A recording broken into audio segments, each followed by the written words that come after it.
Carl Fischer.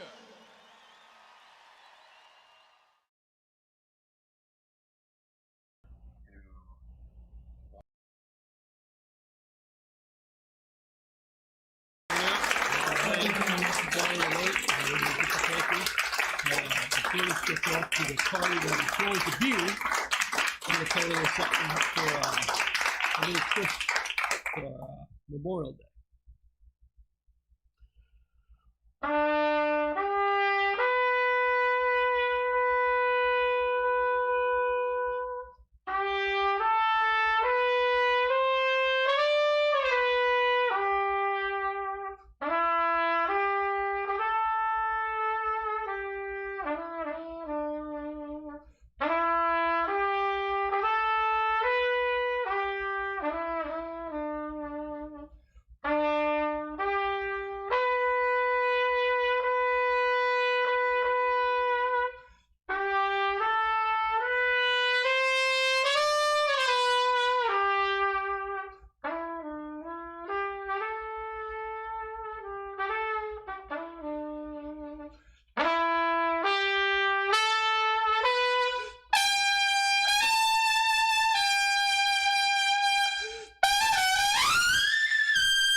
What's happening, guys?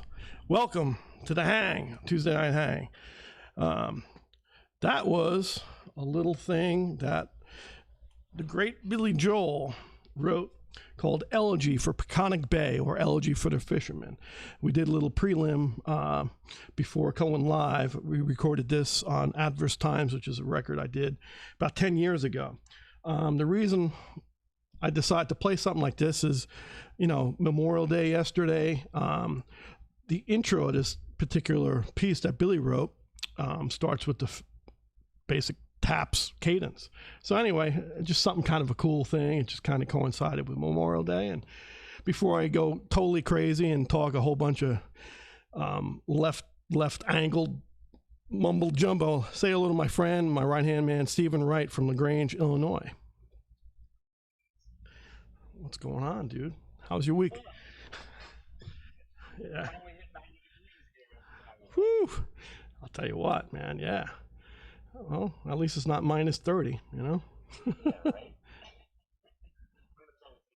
Yeah, exactly. Hey, exactly. Yeah, man, we're down here in sunny Florida, and we have some special guests tonight. We're not going to lollygag on them because, you know, it might be past their bedtime. We're not working right now, so, you know, those guys could be falling asleep when we go live on them. But, yeah, so we wanted to play that little Billy Joel elegy, and that actually was on 2005, I think, on My Lives. And it's just a kind of a cool tune. And the Memorial Day thing, did you guys see, Stephen, did you see this thing on Memorial Day at Buglers Across America? Did you see that on CBS? Yeah, it was pretty cool. Yeah, right? It's very cool. A lot of people got their 5 minutes of fame, which is, you know, very cool. Not that they were trying to get fame, but yeah, if you guys are familiar with it. Actually, I didn't do it. There's nobody in my neighborhood, but I did go on my balcony and play taps at 3 o'clock. The whole premise of it was everybody at 3 o'clock goes out and plays taps for fallen soldiers, frontline workers, but basically, you know, remembrance of Memorial Day. So again, that's why I wanted to play Elegy. It was kind of cool. But yeah, it was a nice thing that they did. They also had this kid. You see this? It's going around the news, man. It's like this kid that's going around playing. He's like really young. He plays unbelievable. You see this trumpet? I don't think I saw this one. Yeah, this kid is he's doing well, man. So anyway, you know, everybody has a different way of dealing with Memorial Day, and you know, I think we appreciate everybody serving and protecting our home front, and it's all good, man. Thank you. Yep. You know? So anyway, so now we got the weather, we got what's going on here. You know, when these guys are on, you just kind of have to throw them the ball and let them go. You know, so I could go on and on, but no one wants to hear me talk. I don't even want to hear myself talk. Enough already. So you know, instead of actually, you know, we'll talk about this really quick. the reason Elegy came on, another reason Elegy came on was there was a Broadway show called Moving Out, which is Billy Joel's was his music to Twyla Tharp's Dance, and I was fortunate enough to play on that show. And one of the tunes and dance things was Elegy, so that was on Moving Out, which is so that's another reason why I like that tune. I played it every night. But so forget about Moving Out, let's move on. And when you're moving on and you're in a Billy Joel organization, these gentlemen I'm going to bring on, they don't need an introduction, but I'm going to kind of rub their bellies anyway. So long story short, Ricky Chainsaw LaPointe, he's been on tour with Billy and in the family of Billy Joel for over 36 years. It's quite a few years. He's Tommy, Michael Del Giudice, and Tommy Burns, and Andy Sachon's guitar tech. He's also Billy's pinch hitter as a vocalist. He's always ready. He's always ready to play a nice church-going, quiet version of like a nice holy song called "Highway to Hell." Not to mention, Chainsaw. He's an icon in the organization of Billy Joel. So, we're gonna have him. And speaking of iconic, you got to, you can't leave out. This is the Chain and Wayne show. So, the next gentleman is you can't go to a Billy Joel show without seeing this guy. He takes care of business all the time, of all things Billy. He's been Billy Joel's piano tech for over 34 years. He's also a horn tech, which is, I don't know, I'm already laughing. If Wayne could drive over my horns, he would. But, he's a horn tech for Mark and I, but he does a great job with everything. And, he always does everything with a humorous confidence, and we all love to be around him. So without further ado, Wayne Williams and Chainsaw, welcome them, please. Hey, everybody. How you doing? Hi, folks. The guys. What's happening? Hey, before we get too far, I just want to know how much dancing you did when you were on the Moving Out show. I'll show you. I've seen your moves on stage. We've seen some moves. Yeah. I've seen them. Well, it's the dancing is only half the thing. It's the leotard that gets him going, man. Those bicycle shorts you wear up there. Yeah. If you bought your real size, it wouldn't be so bad. Well, it fit me 10 years ago, Chainsaw. Come on, bro. At least I got sleeves. Billy Elliot.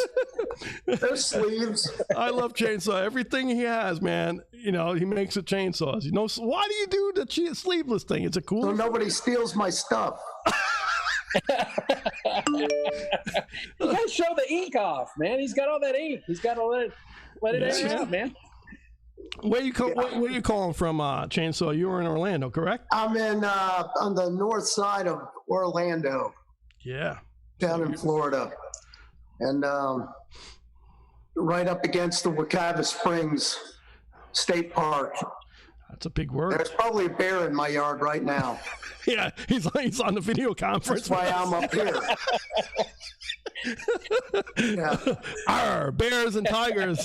And what about the tiger over there? You're not in Austin no more, Wayne, are you? Where are you at? No, I'm out in West Texas right now. I've been to the Chainsaw compound. It's quite spacious, and look at it. It is kind of wild kingdom out there. It definitely is. Yeah. The Bushwood Estate. Bush is everywhere. Look at your music room, man. That is just. It is. It's a Sam Ash. He's living in I got a few things guitar back center there. Two Tree, and the thing I failed to mention too is you got 34 and 36 years with Billy, but you basically anybody can name an act, and you guys have been with them. Bruce, Tom Petty with Wayne, obviously Chainsaw with Bruce. Not Hornsby. It was that guy from Jersey, right? The other Bruce. Yeah. And Steely Dan with Wayne, and these guys are the A-team. So we've probably gotten fired by all of them at one point. I'm sure we got ran off by a bunch of them anyway. We weren't asked back by quite a few. Crosby, Stills, and Nash. I remember the Crosby, Stills, and Nash concert, Chainsaw, you had me come to at Jones Beach Theater. Yep. Forget it, man. Chainsaw hooked it up. I'll let you explain it because I got my own version. I want to hear your version. Well, we're playing Jones Beach, and there's water right in the back, and Carl has a boat, and we're like, Carl, come bring the boat to the beach, and you could, pull up to the back and tie off and come to the show. So I talked to the promoter Bruce, there, who's our Bruce. buddy, Yep. and he gave you the lowdown on how to get in there, and Snuck it in, man. snuck The it in the ultimate back parking and pass. I snuck in under the pulled boom up and to the everything. back behind catering there and tied up the boat, and we did the show, and Carl was up on the side of the stage, up on the platform, and laid down and took a little nap during the show, and then I slept through the whole show. That's what I'm trying He to. was drunk. And then as soon as- probably drunk. I don't remember the show. I slept through it.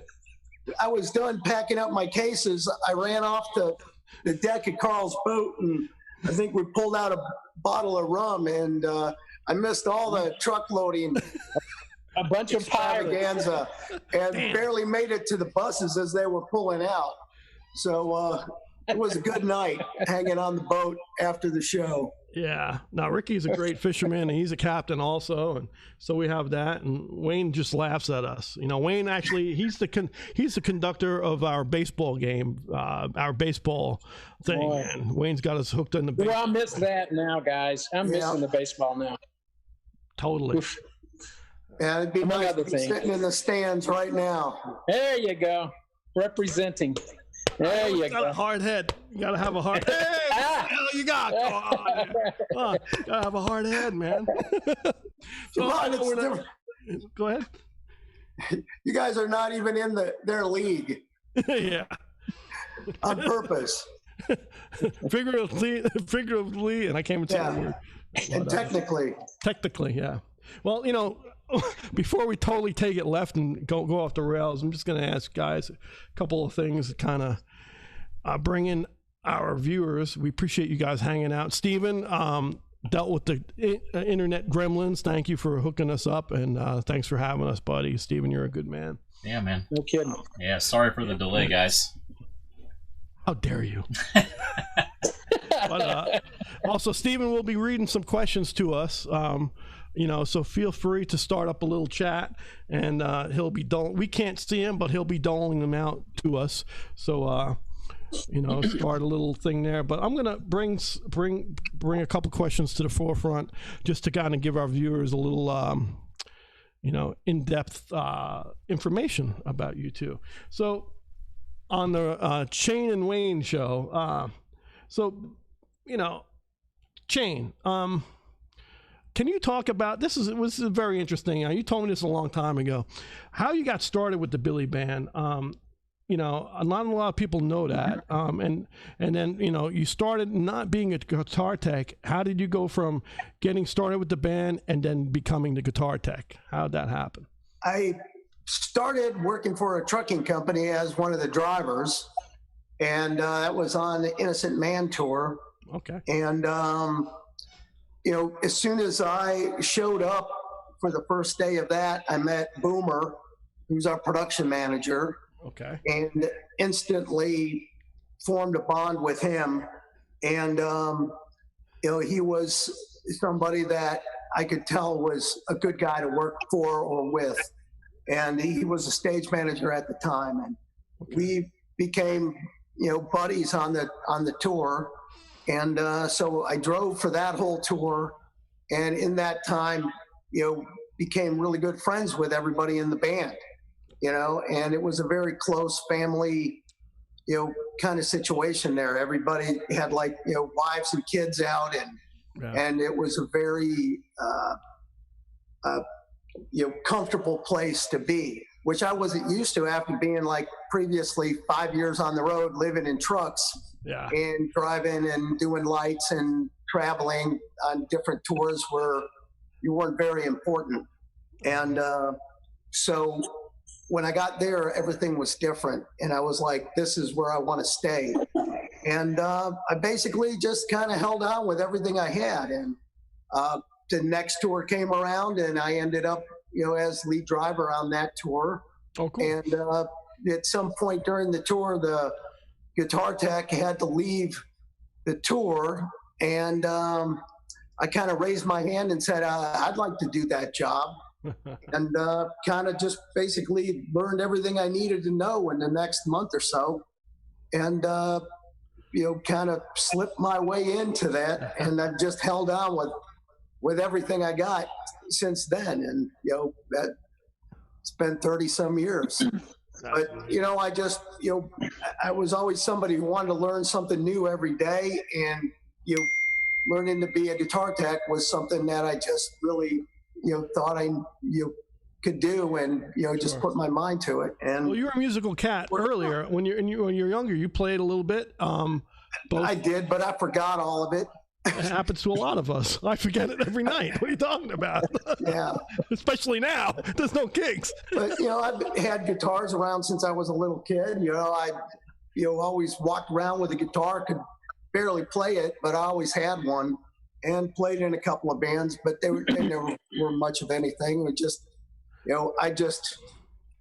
I found that I didn't have a real good tolerance for repetition. Okay. And that counting to 4 and staring into lights and, all that, and really wasn't my thing. And I could never get along with anybody that I was in a band with.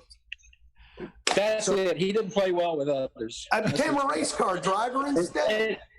And by the way, let me circle back to that. You got demoted from truck driver to guitar tech. Yeah, it was quite a pay cut there.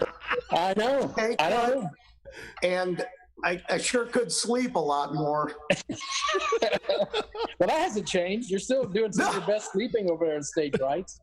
Of course. Yeah, actually, people should notice too, if you go on stage right, which is the audience left, that's Chainsaw's world. So Chainsaw is, got guitar and bass land over there, and it's his whole own great little world. And then if you look from the audience, it's the right side, but stage left, you got Wayne's world over there. And that's stage wrong. That would be stage wrong. Yeah. Yeah, because you and me get in trouble all the time. That's the problem. There's a lot of tequila going on sometimes on that side there. Yeah, but we wait. We have to wait. It's the right time. That's right. It's all about timing. Timing is everything. Yeah. So, so that's kind of what, and these guys are, more. When I first joined the band, I'll just give you a little insight. And when I first joined, we were rehearsing in 2005 at a car dealership in Long Island, and it was pretty cool because everything was black drapes in the center of the car dealership, and it was just like circling around, and it was a fun time. And I remember seeing Wayne, and he was dealing with some piano issues and just being very studious and taking care of business. I remember seeing. Was it coffee and a piano? That's cleaning. That was an accident. Sorry. Yeah, no, that was an accident. Don't make Wayne turn around. You'd be surprised what's been in that piano. You'd be surprised what's been poured in that piano. If that piano could talk. But I remember seeing these two guys, and they were like really gruff at first. I'm looking at them like, okay, man, these guys are going to eat my lunch, man. They're going to kill me. And they kind of looked at me, and it took about a day. And then like the second day, they at least looked at me and we said hello to each other. But I was like, the crew guys, the techs, everybody is more important the way I feel about it. I don't know how everybody else feels, but they're more important than the band members, because you guys have been here longer than anybody, almost longer than anybody, but you guys make it happen, man. And so that's I'm serious about this. Billy is I'm trying not to go too fanboy on Billy, but honestly, it comes from the best, from the top, and it goes all the way down to there's no bad position in his organization, I don't think, unless you play trumpet and trombone and saxophone. I mean, you got it's a big family. Tablecloth. I got a tablecloth for a shirt. Come on. So enough about me. Now I'm going to get on Wayne for a second. So that's a little bit about Ricky, but the next question I have for Wayne is basically, again, how did you get involved, Wayne, with the band, and what drew you, and what drew you to become a piano tech? What were the two catalyst to kind of make you do and get in with the organization? What's your interest and how has it changed? I'm sure it's changed tremendously. Well, specifically, I worked with a piano company out of Dallas that rented Steinway Grands. Oh, cool. And that's how I kind of started into it. And just like Ricky said, I knew Boomer from the Springsteen tour. It's like everything else, guys. You got to know somebody. You got to be at the right spot at the right time. You need to know how to walk the walk, but it's like everything else, guys. You got to have somebody to get you in the door. And Bobby was my in with Bill. Okay.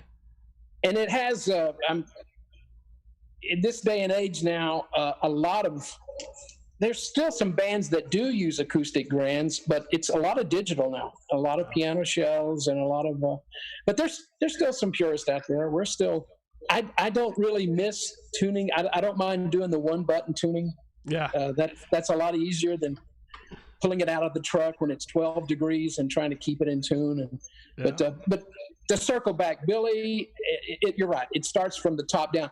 And when you were talking about when you first started with the band, Billy called us all together, and not just you specifically, but he goes, I want the crew guys, I want you to ride these guys. You guys are the boss. I'm not a good boss about riding people. He was basically making us the bad cop and him being the good cop, which we can all, that's what we play best, the bad cop. We're the best. We're all bark and no bite, But it started from the top. He goes, I want you to, kick these guys in the butt, and it was pleasurable.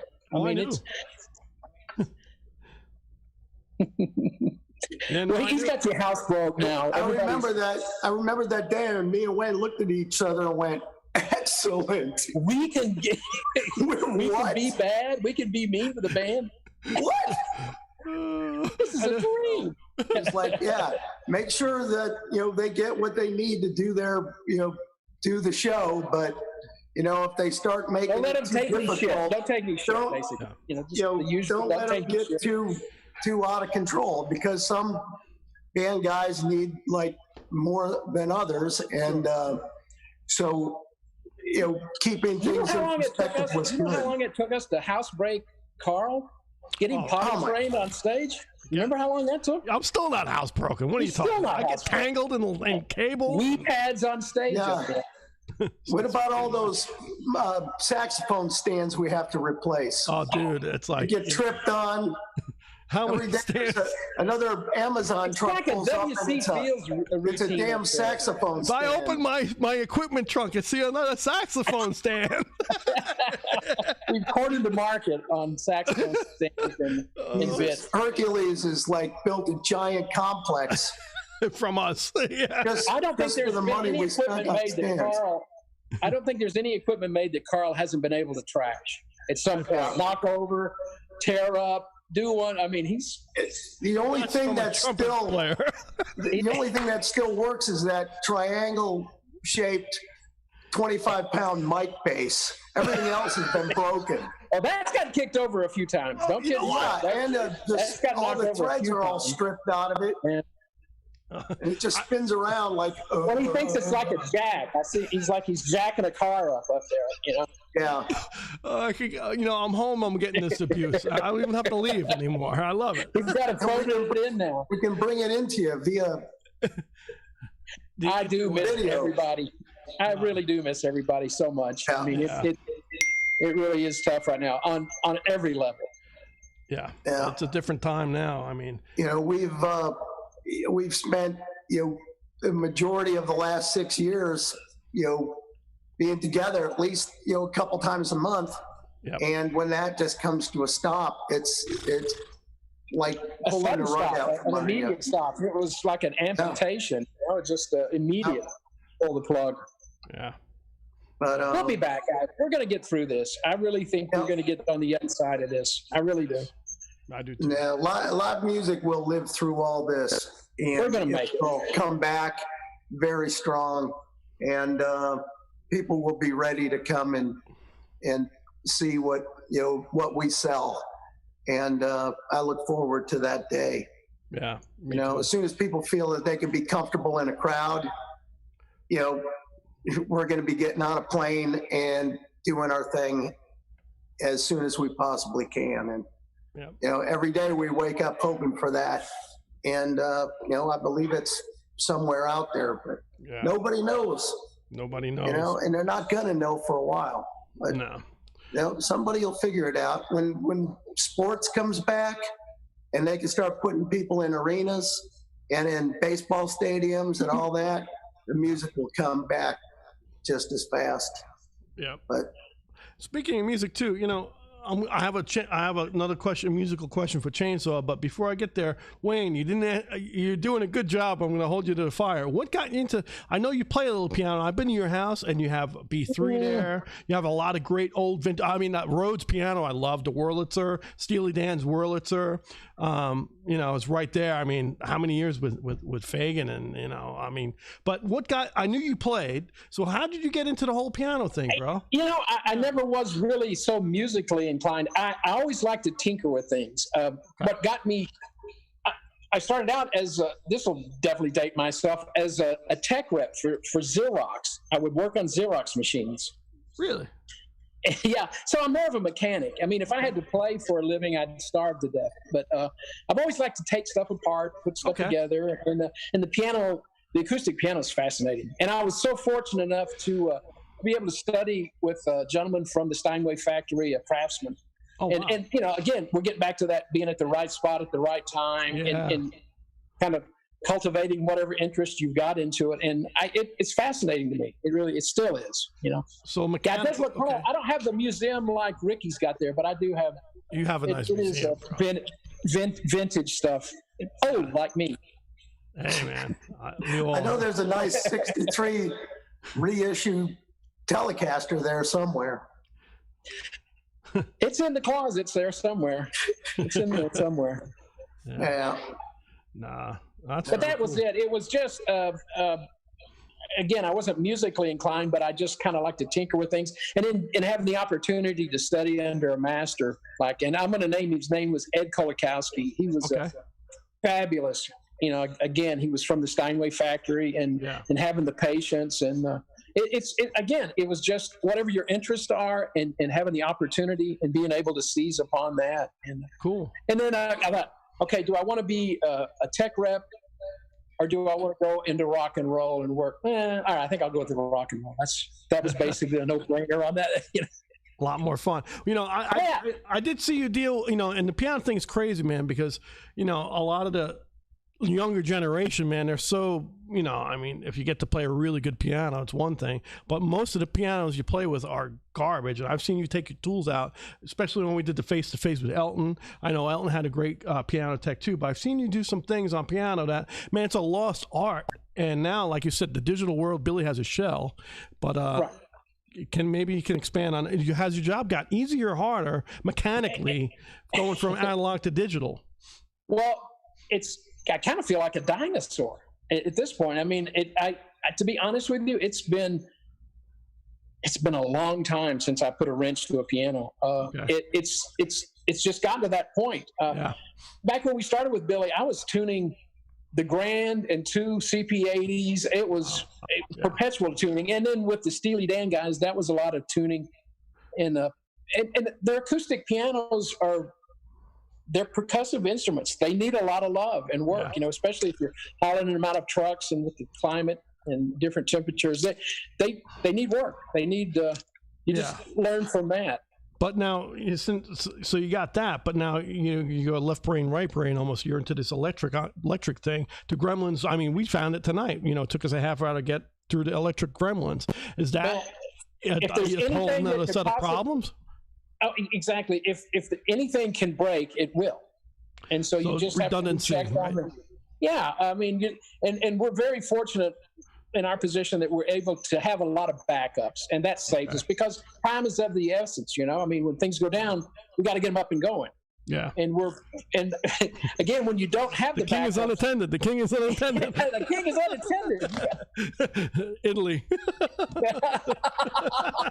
Oh, we should talk about that story. The Italy story. That's a good story.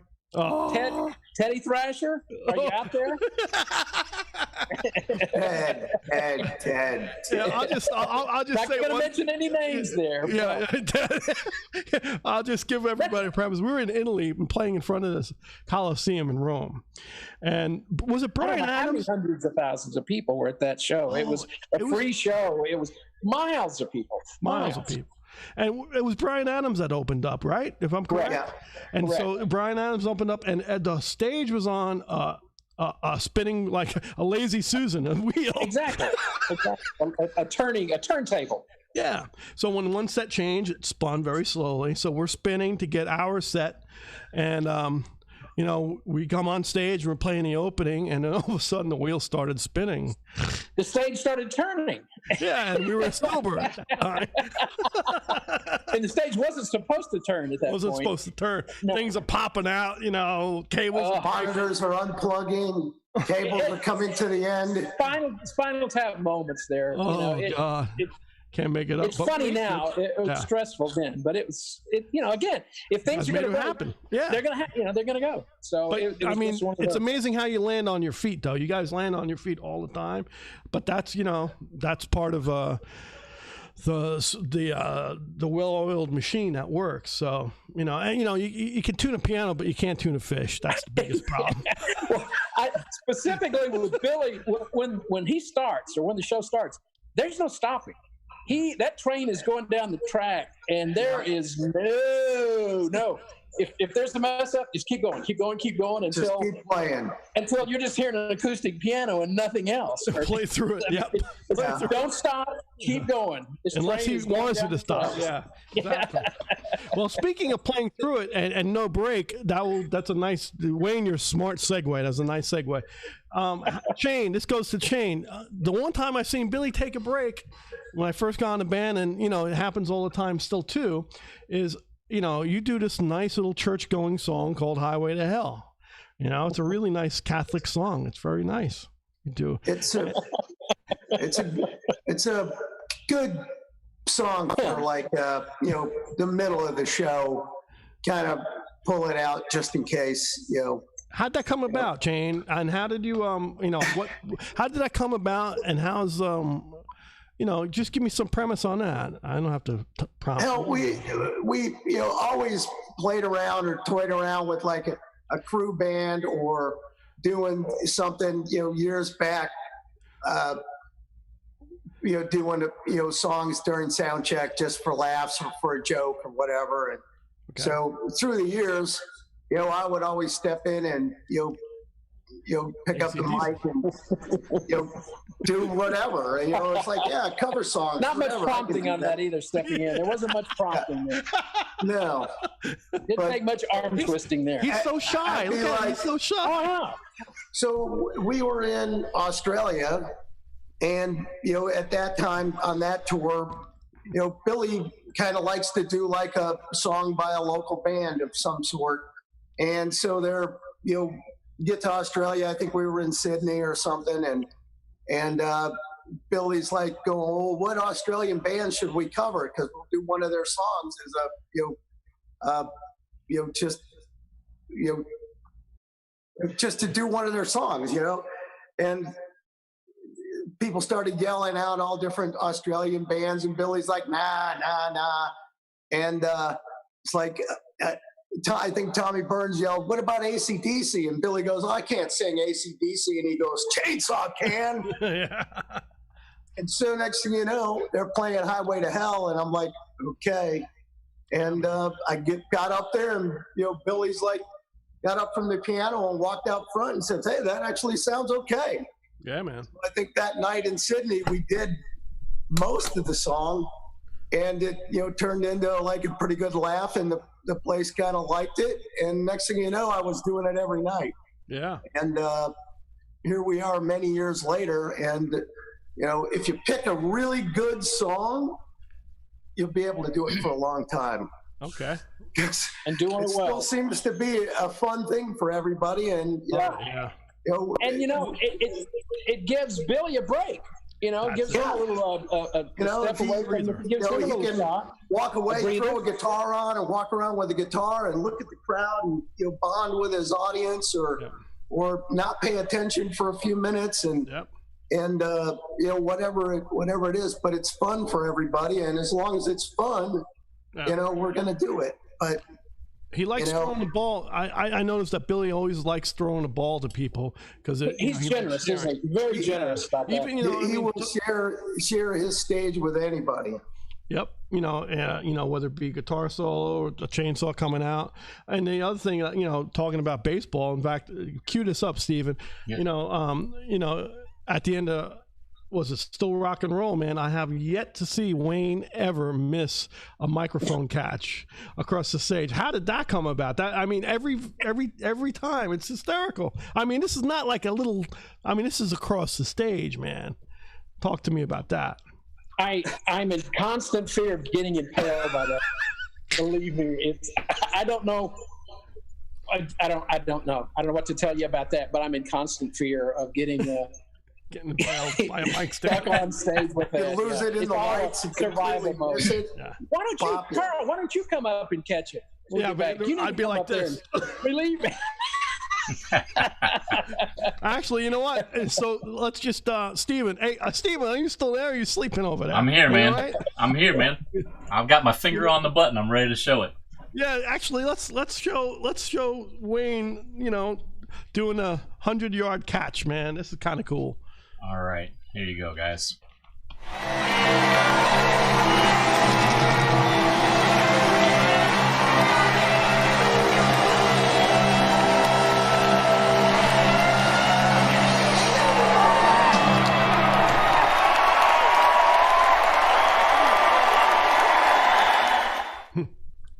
Look how catch it from here. Look how coordinated he is. Catch it again. Usually, if there's any video, I've got my finger in my nose or I'm picking my butt or something. Actually, the one that I just showed him, you faked getting hit in the head with it. Oh, okay. Hey, Wayne. Yeah. Throw it, Carl. As I almost knocked my horn over. See? What a shot! That never happens, does it? Exactly. It's just kind of cool, man. Everybody has everybody's got their moment, don't they? Everybody has a moment, and the moments of Chainsaw. I got to tell you about Chain 2. It's interesting because a lot of times when now. I'm thinking inside my head. I got to talk. I got to communicate. Now I notice, you're always kind of like on, on call for Highway to Hell. I notice. So you're always kind of like, am I doing it? Am I not? And the response has always been the same. It's always been a positive. Everybody just goes freaking crazy for it. How does that work for you, man? I can't picture you. I mean, your gig is you're taking care of 3 people's guitars. I mean, you don't have time to warm up. You have no, you just go for it, I guess, right? I mean, you gotta. It's the thing that gets you through it, no matter what, is the fear and adrenaline. And when they come together, you get the fire. You get 5 minutes of fire. 5 minutes of exactly. Where's the fire extinguisher? Ricky's always in the bullpen. Ricky's always the man that comes in from the bullpen when you need. I'm always ready to go. He's always ready. He's warmed and ready. Sometimes I need a few minutes so I can change my shoes, but you guys are always making. You can't be stomping around on stage in deck shoes. Yeah, you got to change your shoes. The stomping doesn't have the same effect. Yep. Nah, man, you guys are always, taking care of business, and not just the musicians on stage, but I think the fans know.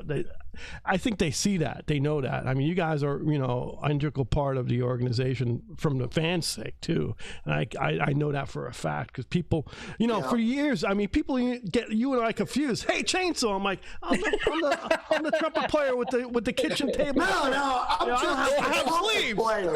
It's not him. I'm just the trumpet player.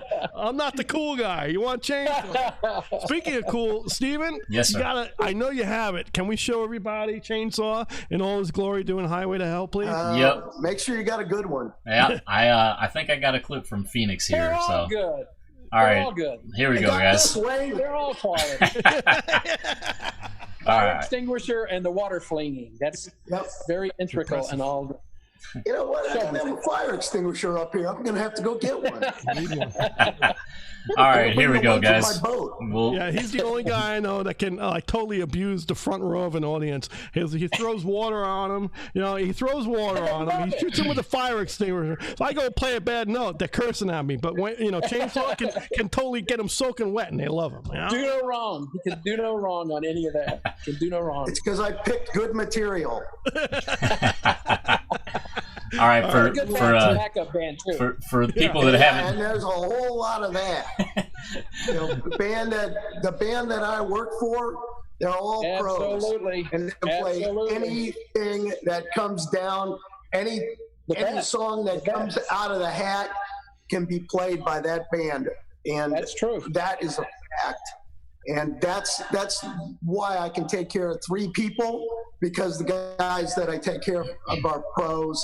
And they know what they're doing, and a few changes here and there. You just have to stay on their gear and make sure that something's not going wrong. And when it does, you need to be ready to fix it.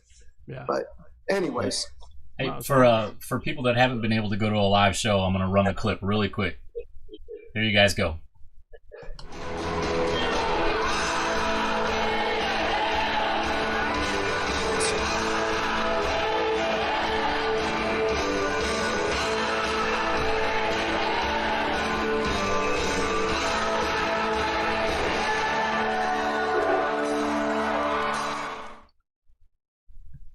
Now they got an idea. And there you have it. Yes, sir. Man in action. So, we're very fortunate, like I've said many times, to have a family-like atmosphere out here. Wayne, it's one thing we're playing, stadiums and arenas. That's one thing. But explain to me, even when Billy does small things like the collegiate workshops that Billy has done, you're always involved with Billy. He always relies on your expertise, and you're always there with him. And I'd be curious. I mean, I've only done a few small gigs with him, but you've done some workshops with him. Explain to me, how you're obviously in demand, not just by Billy, but Steely Dan and both you guys are very in demand. Explain to me, if you can, how's a workshop and a collegiate thing differ than a normal? For me it's obvious, but a lot of people wouldn't know. A smaller venue, and where your bread is buttered, so to speak, and why you continue to stay out with Billy. I personally enjoy the Q&As or the lectures. One of my favorites. I mean, you get a chance to see Billy not just as an entertainer, but it's open season there. The guy, he's like the teacher that you wouldn't skip his course. He's so articulate and knowledgeable about not just about music, but the music business. He's one of a kind, and for the people to have that chance to interact with an artist like Billy at that level, it's real special, and it really does show. I think the last one we did, well, I guess we did the Sirius one in Miami, right? In February. That really wasn't so much of a Q&A as it was a satellite, but specifically when you go into the universities and such like that, the kids are amazing, and they're so attentive. And he's the best. He's just a fountain of knowledge. And I mean, I learned stuff. I've worked with a guy for 34 years now. I learned stuff. Wow. I come away learning stuff. But it's just a real pleasure to be able to do that. And I don't know very many artists that really do that. Yeah, and it's a really nice thing to be able to be involved with. One of my favorite things, very favorite things to do is be able to be part of those. Yeah, no, it's you always speak highly of it, and when I go back to my Maynard Ferguson jazz trumpet player days. You know, he went into high schools and colleges, and so I grew up doing that and seeing Maynard do that. And then when in Billy's band, you were telling me, you know, Billy does these occasionally, and you know, have yet to see one, but I've seen him post online, and right. You know, I've had some time with him where, you know, I could pick his brain. Not that I do all the time, but yeah, he's amazing. The stuff that he just. It's a fertile mind there. I mean, and he's so articulate and such a smart man. You know, Yeah. just and the kids. That's the best part too. For them to be able to, and some of the questions these guys come up with are. They floor him, leave him speechless, and that's pretty hard to make him speechless too. Yeah. There's special moments there, and again, just to have the opportunity to do something like that, or be able to have an audience be able to be around someone like that and pick their brain. Yeah. It's special. It's really special, and hopefully he'll do more and continue doing those. Well, cool. Yeah, that's great, Wayne. I appreciate you answering that, bro. And you know, I don't have to reiterate this just because both of you guys' resumes speak for themselves. I mean, these guys have been with every major touring act in the world, and you know, it's every time I have to say, whenever I look on stage right or stage left, I know I'm going to laugh, which is a constant.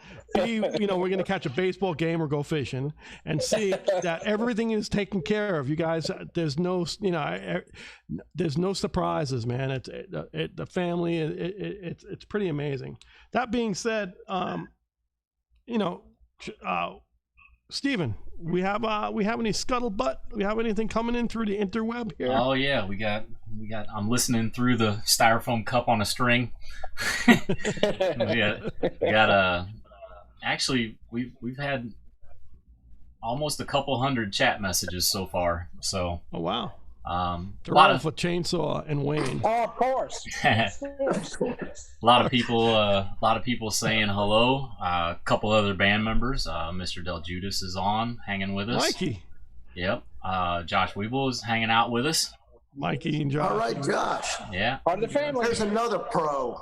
Yep. There's a part of the family. He's gonna, and you know, I'm gonna take 2 guys, you know, 2-3 guys, you know, not all the time, you know, I'm gonna try to sprinkle them. So, because I like to have, you know, spontaneity with different things. It can't always be about the same thing, but love to get Josh and Mike and you know, get their perspectives too. But yeah, Josh is our monitor guy, and he's right next to Wayne on my side. And Josh, we talked about Josh with Crystal on this episode 5. Josh makes it happen, man. He's a great guy. Oh man, you know, Good. very part of the band.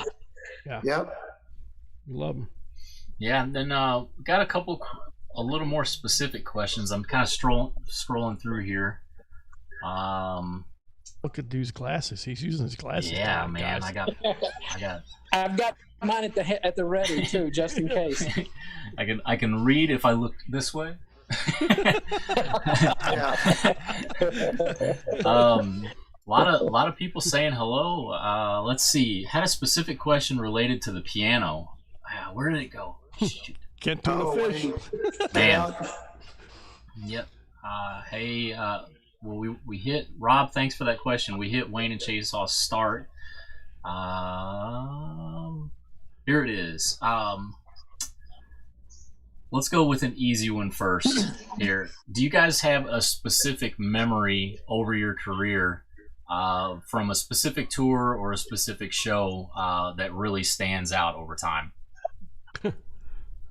Oh, there's so many. I mean, There's specifically with Billy, we were fortunate enough to be in Russia when it was Russia in '87.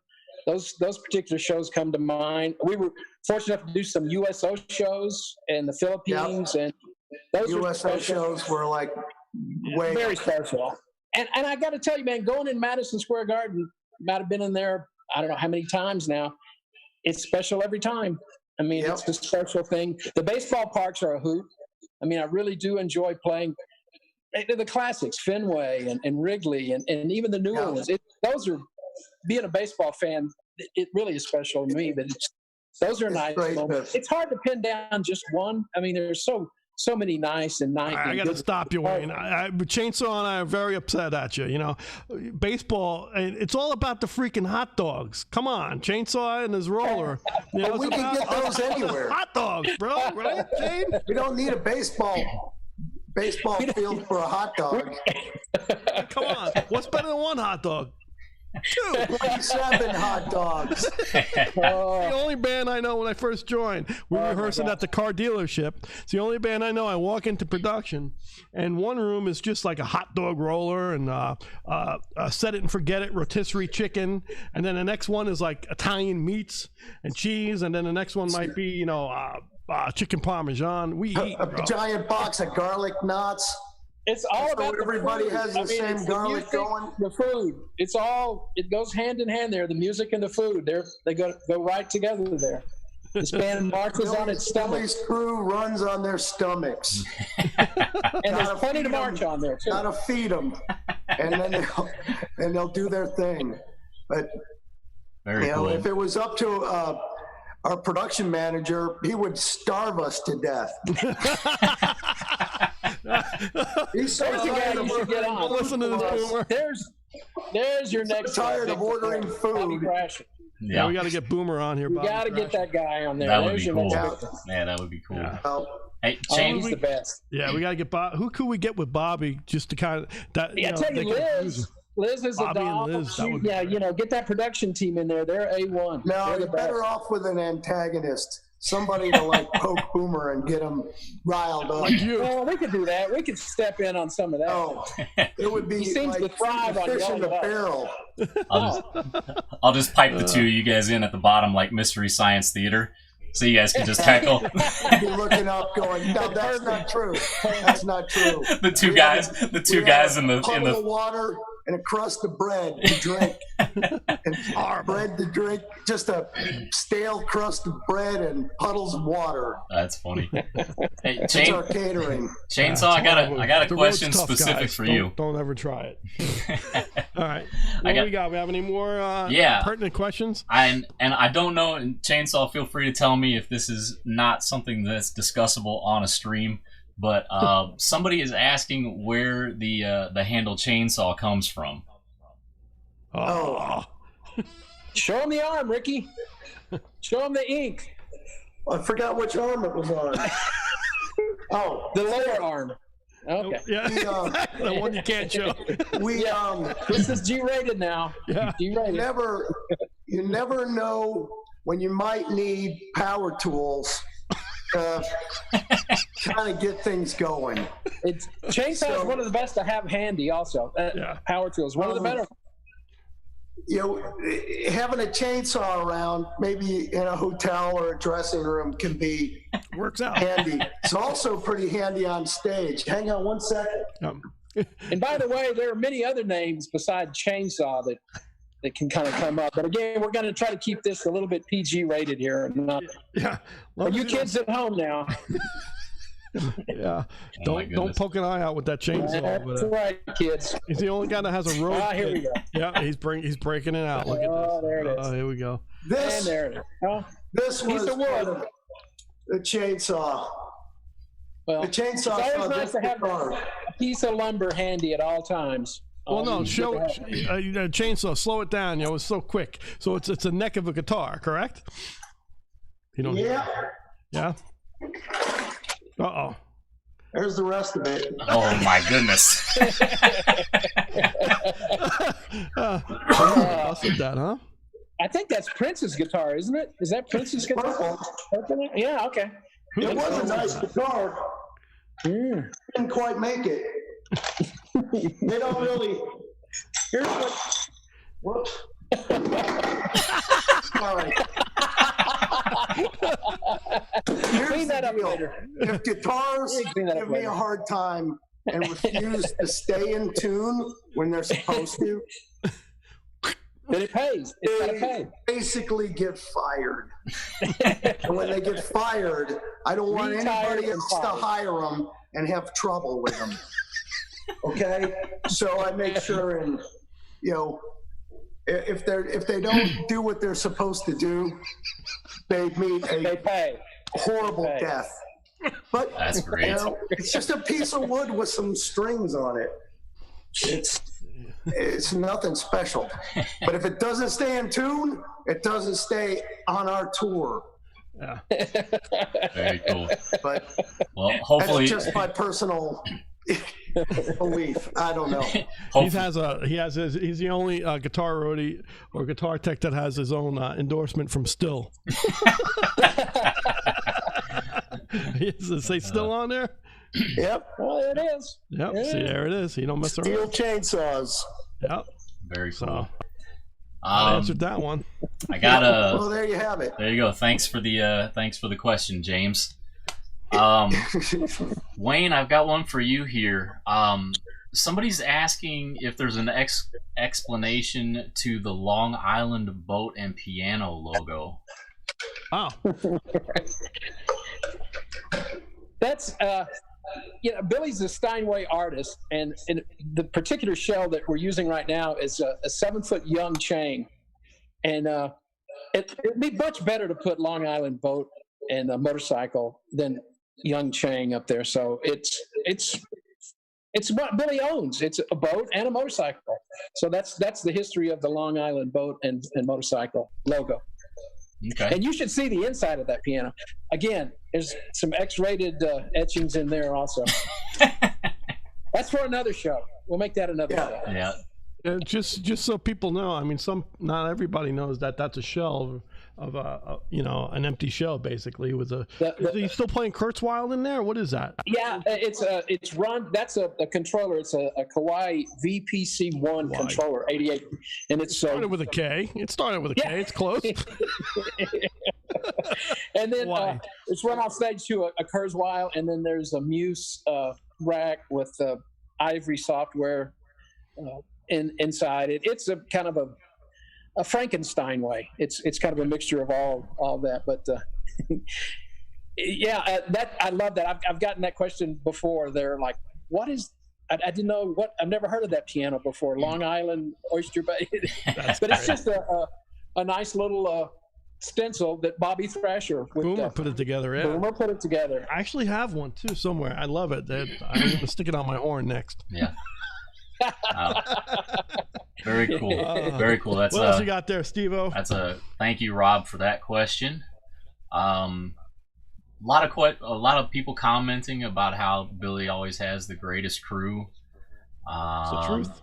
Definitely, a lot of people. I got to tell you, Billy's got some of the best audiences. I mean, if it weren't for those folks out there, he's got the best audience ever. I mean, they know all our names, and if it weren't for those folks out there, obviously we wouldn't have a job. But he's got such loyal and dedicated fans. They're the best. Yeah. And you look out in the audience, and there's like little kids out there, and there's like older, and I mean, it's like covers the whole spectrum.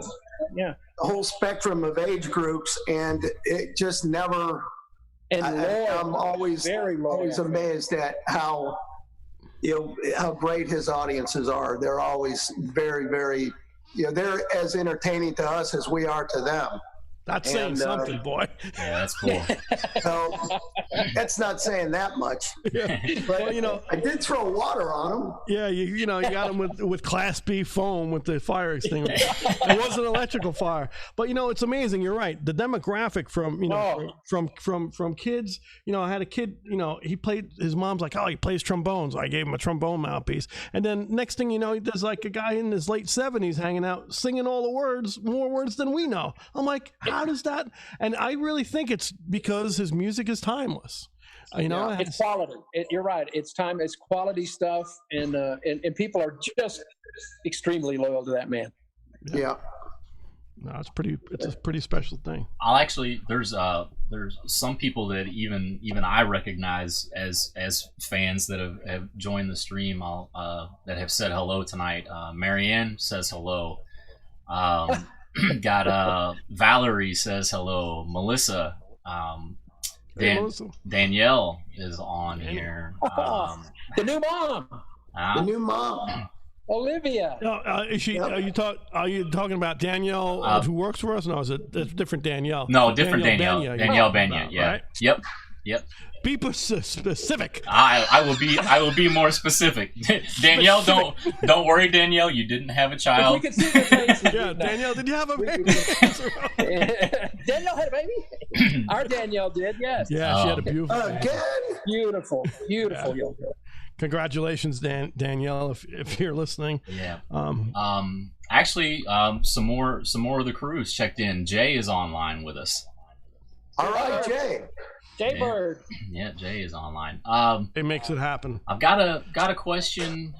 Not really sure. I have a feeling this one's for Chainsaw, but they weren't really specific. Dan asks, did one of you really do the James Brown splits in Russia?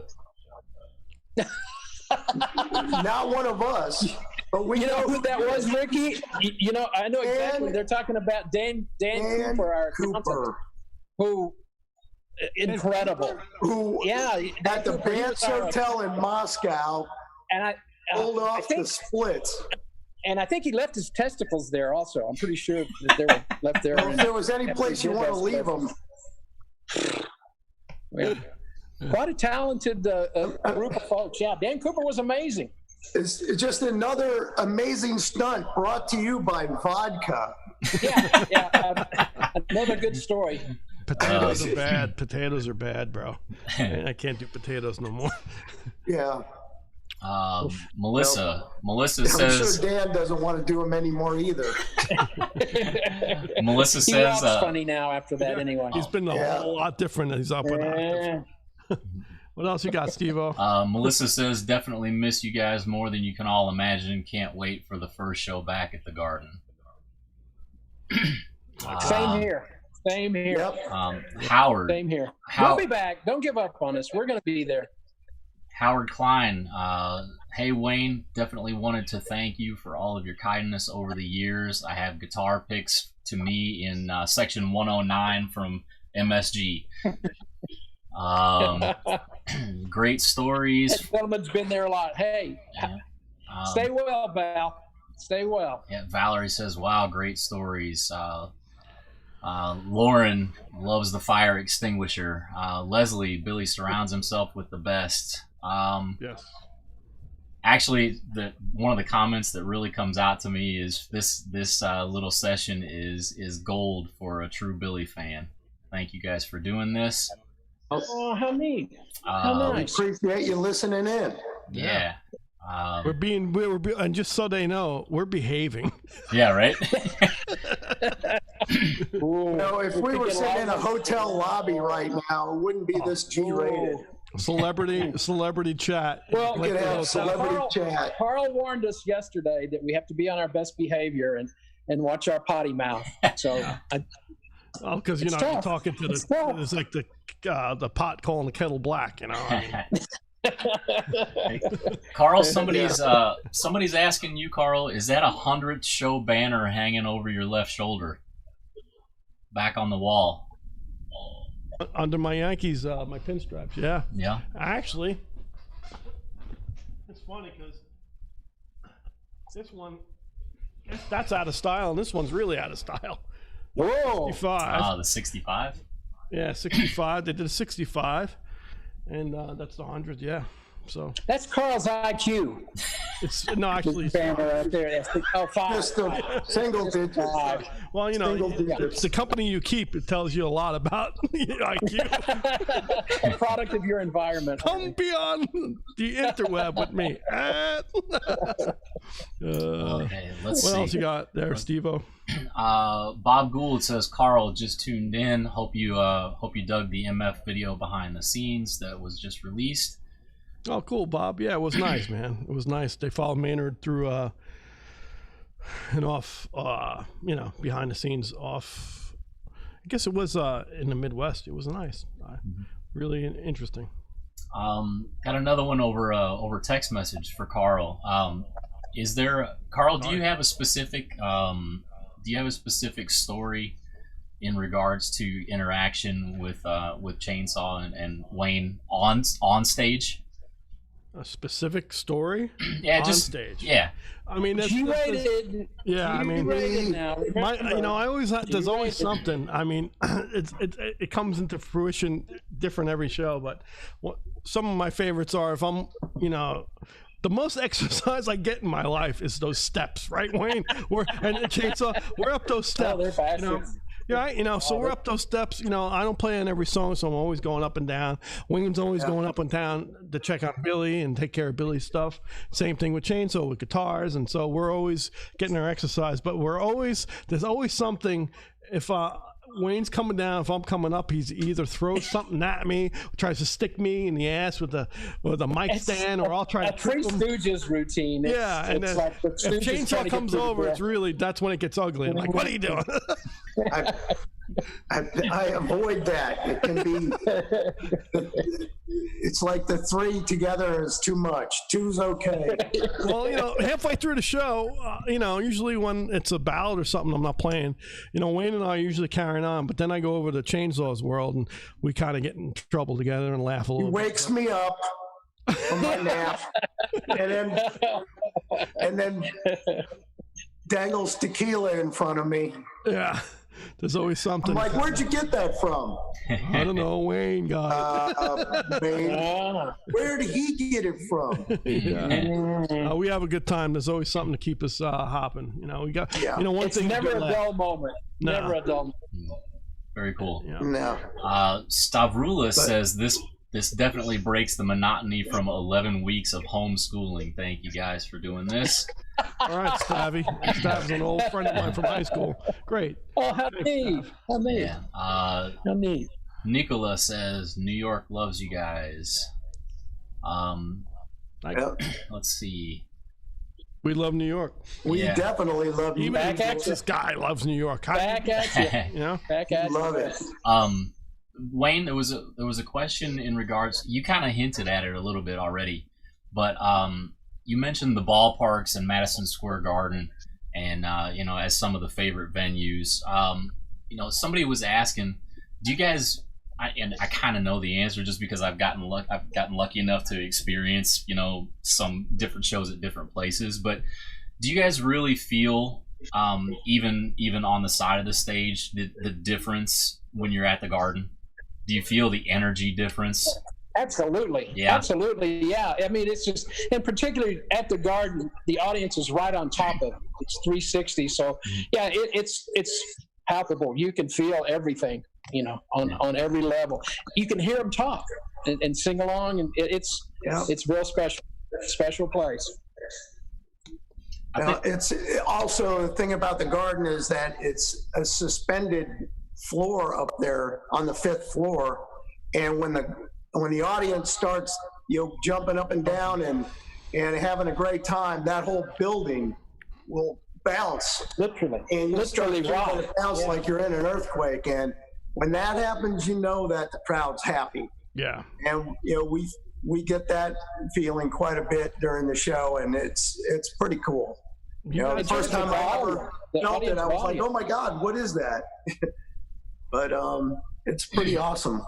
Yeah, you guys get the bounce on the side of the stage, and Crystal and Mark and myself and Del Judas too. When it gets really bouncing, we're up on a little riser too, and it's funny because we try to, the center of gravity goes down.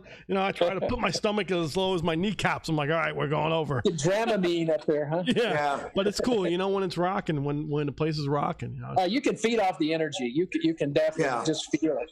And just hear it and feel it. And some of the loudest crowds at the Garden, I mean, volume wise, just definitely they overpower the PA. They're so loud. Yep. And and I'm sure that the band is most comfortable there because it's kind of like their house, their place. So you get a really great show at the Garden because they're comfortable and they're having a good time and they feel like they're at home. So, everybody, that translates to the crowd. Well, we attest that to you.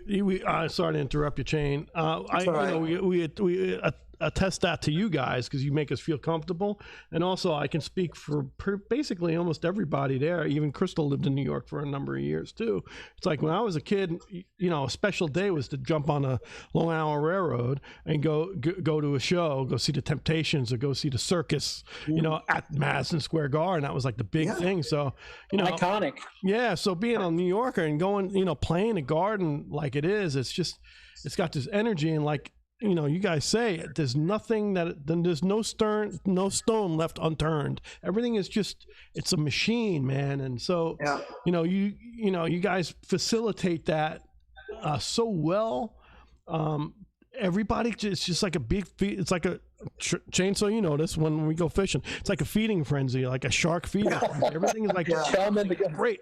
If, you know, we watch people come into the building for, you know, a couple hours, and we watch them go out at night.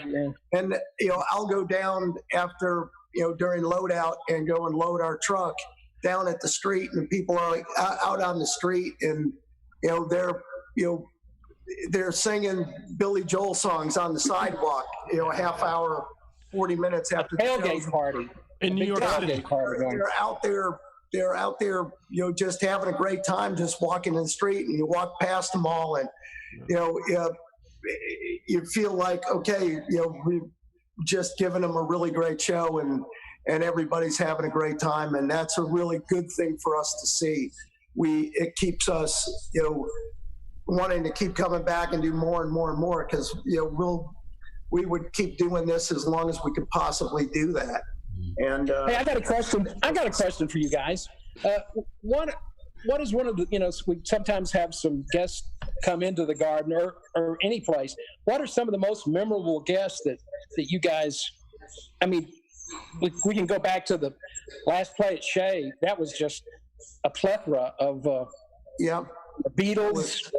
I mean, Magic what are some of the ones that really come to mind recently? Like, well, let's push it down to the Garden. Some of the best guest artists that you guys have enjoyed playing with at the Garden. Jane, you want to go, or you want me to hit it first? For me? Yeah. For me, the best ones, you know what? You need time to think. There's been many. There's been so many. I mean, I've like, you know, I've been really into, you know, helping our band get ready to play with somebody that's coming and bringing one of their songs or wanting to do one of their songs, and getting Tommy and Andy and Michael, you know, geared up to be able to play the song. And, you know, like, we got a talk box for Tommy, and we never used it, but I had it.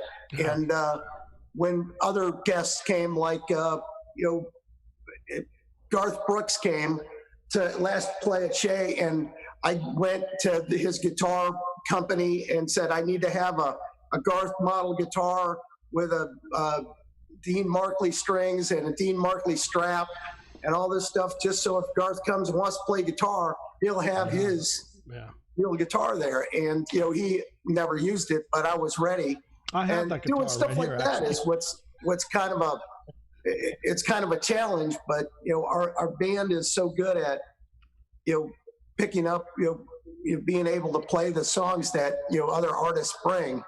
And, you know, it makes for a comfortable place for people to come to our stage and walk up and feel like they can, you know, do a song. I thought Bryan Adams was fantastic.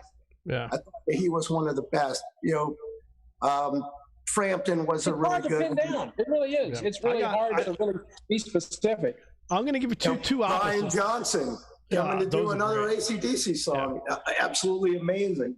I have a great picture with Brian. I'm going to go totally opposite. And Wayne, you said something that was, you know, that stuck in my head recently at the Garden. So yeah, Garden. I'll go two polar opposites. I said this on season 5 too with Crystal. It blew my mind to have a girl from Disney Channel now doing, you know, Miley Cyrus sing "New York State of Mine," and she was dealing. Shit, did she knock it out? I was like, holy nailed. You know, her phrasing. Holy crap. So that was a eye-opening thing for me. I was like, wow, she can, you know, okay, I give it to her. And then not just because he's a virtuoso, and this is totally opposite of Miley. Not because he's just a virtuoso, but God, if he hears this, he's probably, we'll all be in trouble. But when the great violinist Isaac Perlman comes and plays, he usually plays on Downeaster. He was the original violinist on Downeaster Alexa. He's in a scooter. He doesn't get around so well. But him getting on and off the stage on Chainsaw's side, going up the ramp, we're all kind of waiting for him. You got Sean. Evil Knievel. He goes up that ramp. Leaves that ramp, man. It's like, and he comes and deals, man. He comes and plays, totally polar opposites. He's driving the scooter with one hand and holding a very expensive violin with the other. Priceless. At 80 miles an hour. He's not slow. Yeah, no, he goes fast. He needs a crash helmet. Wayne, what are your favorites? Well, I'm with you on Miley. Maybe next time we'll get Hannah Montana. I like Hannah. Well, that's the same night was with Paul Simon. So, the dichotomy between that was mind-blowing, too. I mean, it's hard to pin them down. It really is. Sting, I love playing with Sting. That was fun. Sting was good. Yeah. The girls blew me away. Pink. Oh, man, there's Pink, another one. Yeah. Pink was fantastic. Mike Del Giudice mentioned Pink just a minute ago also. And Mikey, Pink, she was dealing, man. Incredible. We've got a long list of, people who have come to be guests. Axel was amazing. Axel was amazing. That's another one you would really think that he was incredible. Yeah, I think I was there to do the fire extinguisher, though. That's right. And you know what's amazing? Jesus, what's amazing too is I said this before. I'm a broken record, but you take a guy like Axl or Garth Brooks backstage, you see him pacing the floor and acting like a little kid. They're all Billy fans, and they're all nervous. Nervous and excited to be there. They come in, they're superstars, but they're like, Tony Bennett. He's, put him on the stage, and he lights up, and he comes off the stage. Wow. He's a normal dude, man. A lot of those are memorable. We've been really lucky to see a lot of very talented, people come to our shows and get up on stage, and it makes it it's like the audience seeing something different. We get to see something different too, and it's kind of cool putting things together to make those. Surprising. It is. John Mayer. Jesus. John Mayer was an amazing. Oh, Legend did. Sorry about that, Mr. Mayer. That guy was an incredible musician. Yeah, Mayer. Unbelievable good.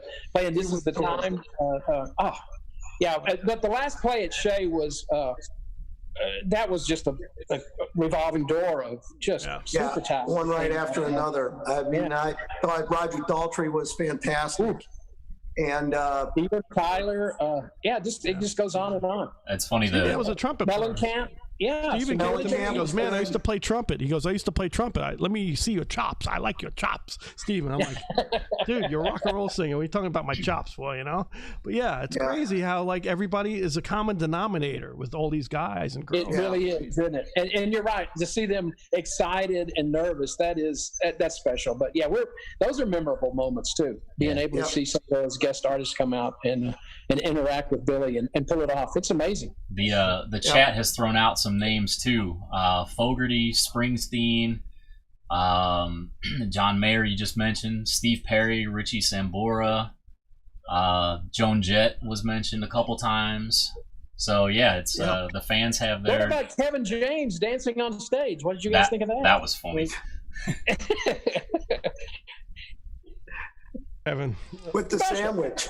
The sandwich. Who's going to clean up that mess? And that was at Nassau. If I remember, that was at Nassau Coliseum, and that was another place. I grew up 10 minutes from Nassau Coliseum, so your home turf. That's a special venue. He's running after a sandwich, on stage. It was pretty funny, man. Funny cat, funny guy. I'm gonna do a little whiplash here, really quick. I got 2 or 3 questions that I can group together. Can you guys talk a little bit about from a band member's perspective and also just from a general prep perspective, the logistics of travel and setup? Somebody was asking about how long it takes to strike. Do you guys prepare differently based on the venues that you're playing in? Wow. Just the amazing logistics of travel and setting up for road shows is what people are asking about. You guys, that's a whole nother show in itself. I mean, stadium shows are completely different. Going into the Garden it's like going back to the factory. The stagehands, the venue, everybody. It's familiar, an old hat. But when you go into the stadiums, there's a lot of prep and a lot of. We do shows. We don't really tour anymore. We do shows. Yeah. There's not like banging out like in the old days. 4 shows a week, 500 night.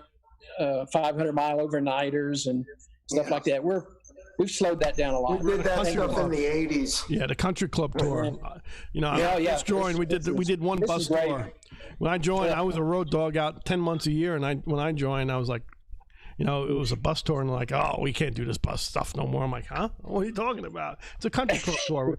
We fly out 2 times. Busiest time is on 4 days. 3 times a month. So 4, 8, 12. Maybe 13. Yeah. Again, we don't really tour. We do shows. Mm-hmm. And that's the best way to put it. A lot of shows, but not touring. Mm-hmm. Yeah. You guys talked a little bit about who the special guests that you really appreciated were. Is there somebody that you would like to see as a special guest that hasn't been around yet? Man, I was hoping we get to see a Seeger. No. I'd like to see some come back, but I like Jimi Hendrix to come. Dizzy Gillespie and Jimi Hendrix. We've been very lucky to get. I'd love to see some guys come back, but the ones that I haven't seen, I'd love to see Seeger come up. I'd like to see Jackson Brown pop in. Would be great. There's a good wish list there. Yeah. For Melissa Etheridge, I'd love to see her come and do something. Yeah, she did at one of the town hall meetings or one of the Q&As. She came up and ripped it, man. There's a talented girl, Bonnie Ray. Yeah, let's get the girls. Bonnie. Let's get some girls in there. I mean, I've been lucky to work. How about Lady Gaga? I bet that'd be good too. I bet she'd be real. Bring her down. We'll get her set go. up. But, Let's go. We would love that. But I've never, I've always been impressed with anybody who's gone up on that stage and done a song. And they play their own. They always seem to bring their A game. You have to. You can't go to the Garden with Billy Joel and the crew and the band. Everybody's firing on 8 cylinders, and if you're not on 8 cylinders, there's something wrong with you. It's fun, isn't it? You get that little. Everybody looks at each other and go, "This is fun. This is a lot of fun doing this." I can probably talk for you guys. We get paid to travel. We don't get paid to do the gig. That's how I look at it. I think we do for free. Yeah, you look at it and you talk about the stadium stuff. We might, if we're lucky, we might get in a day before. But usually, the band's getting in the day of. The crew, sometimes they'll get in the day before.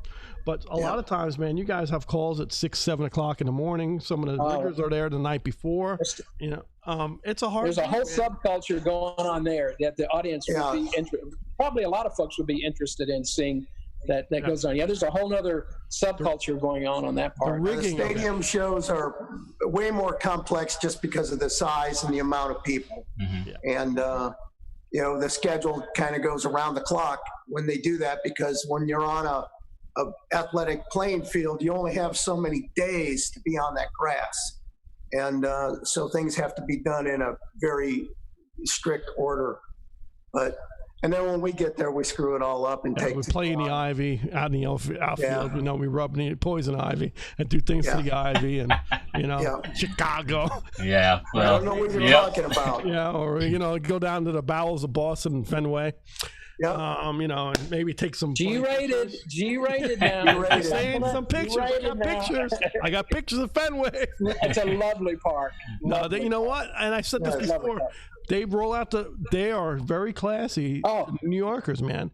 They really, I drank the Kool-Aid. I wore a freaking Boston jersey. I have pictures.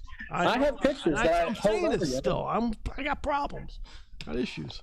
I got another question here that kind of is related to the venues. selfishly, I'm going to allow my dad to ask a question. He's watching in Missouri, and he's asking if the three of you have a location that you've never performed in that you would like to play.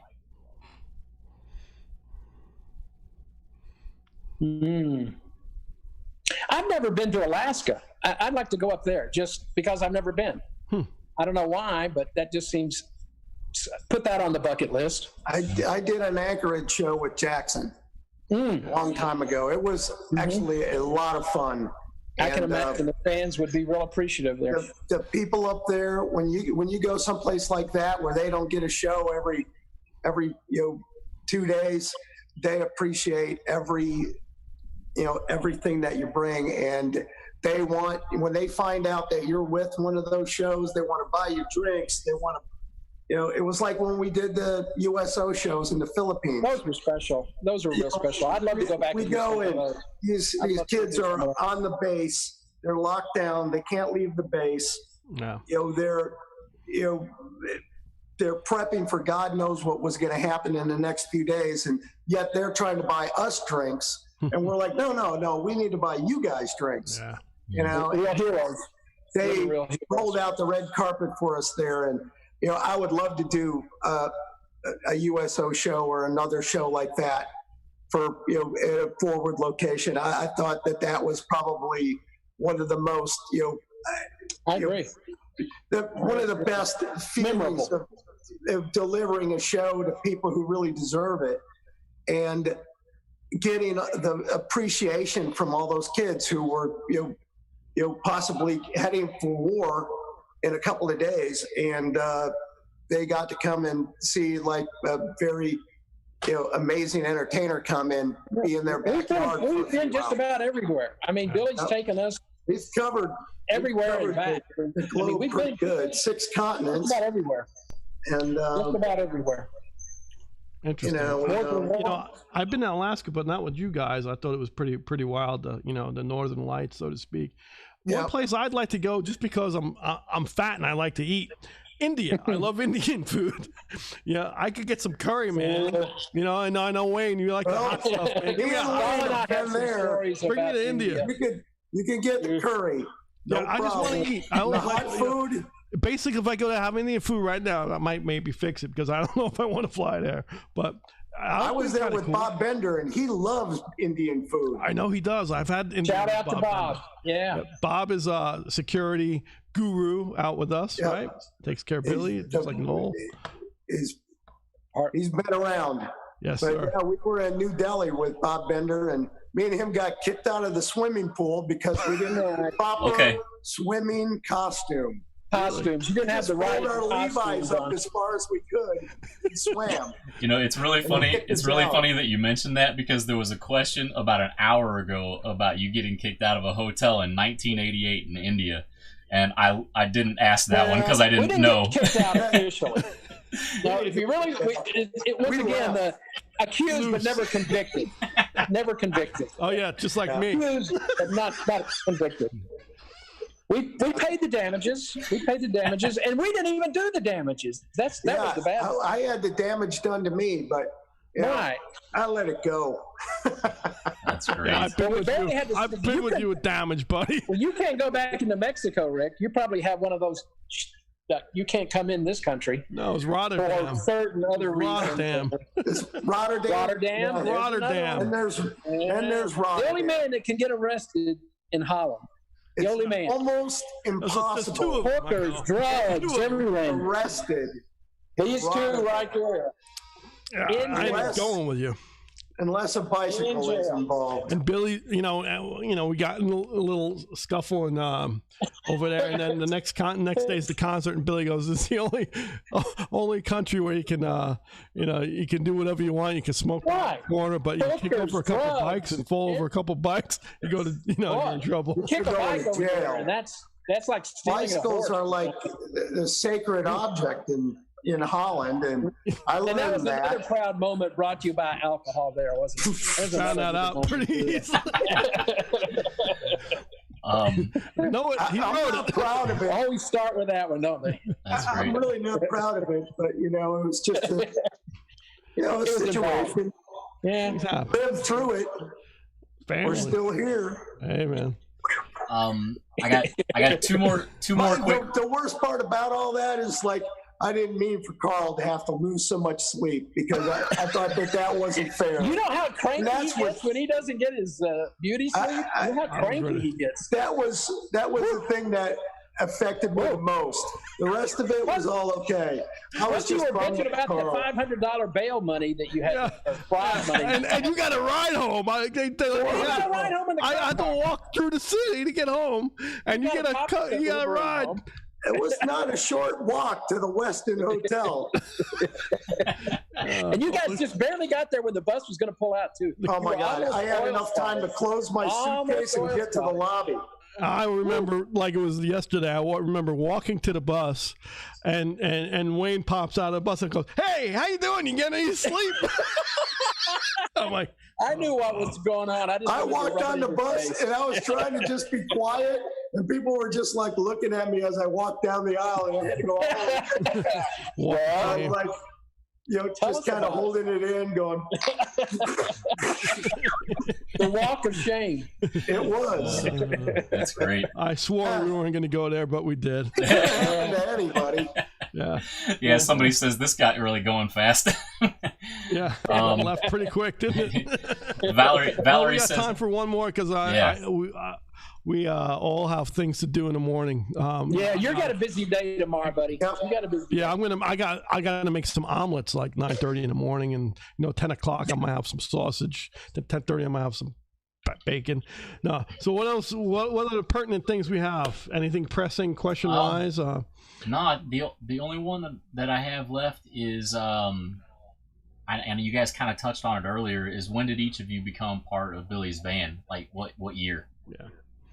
36 years for Chainsaw, correct? 1984. 86 for me. 2005 for me. Yeah, 2005, 86, 84. 84. Yeah. So, I'm the new guy. Actually, Mike Del Judas now is the new guy in the band.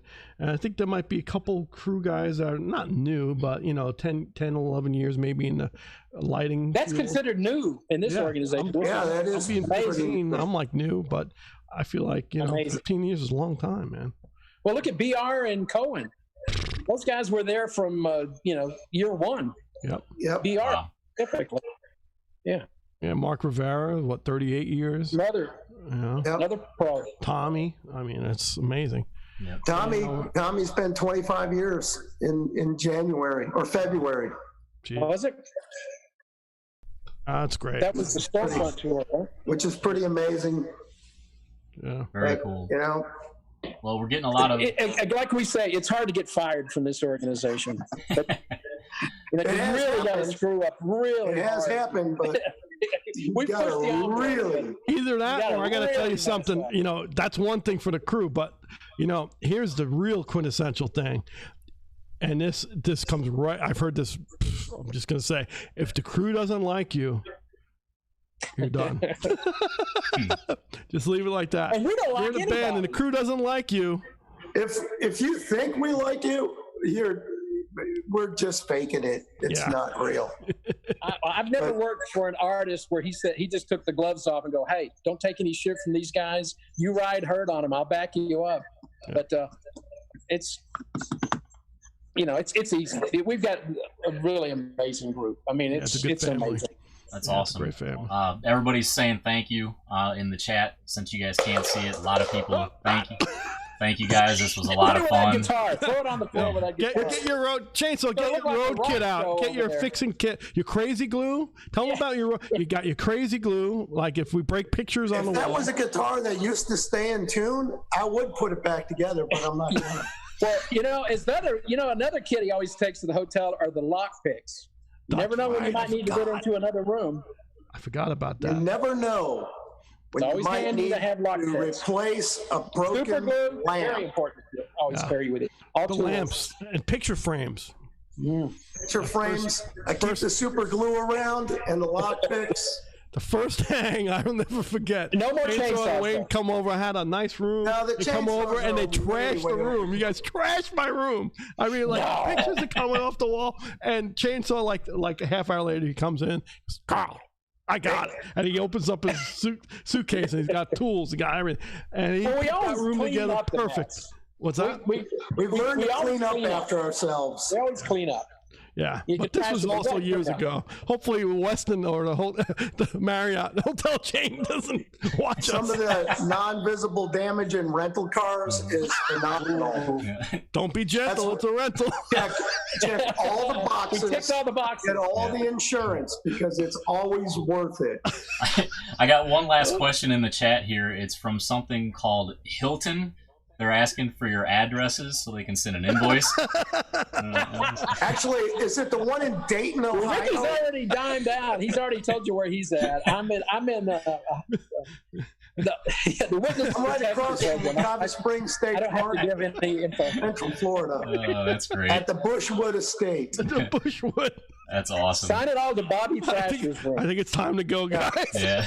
If you're talking about the Hilton in Dayton, Ohio, yeah, that was the one.